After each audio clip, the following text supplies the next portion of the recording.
nefesim tükenir. Hayal değil bu, hayatın ta kendisi. Aşkımız şimdiden, aşkların efendisi. Maşallah diyelim, nazarlar değmesin. İlan ettim, bu kalbin sahibi de sensin. Maşallah diyelim, nazarlar değmesin. Bugünü yaşa, yarını hayal et, çünkü hep benimlesin.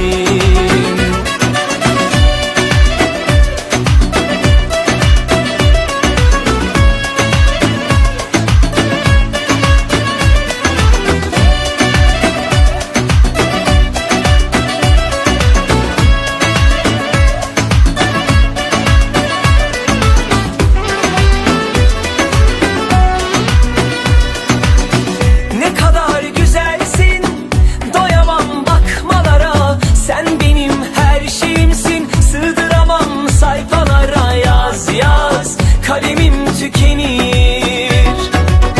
Ne kadar narinsin, kıyamam dokunmaya. Ne güzel gözlerin var, güneşte çalar elaya. Bak bak, nefesim tükenir. Hayal değil bu, hayatın ta kendisi. Aşkımız şimdiden, aşkların efendisi.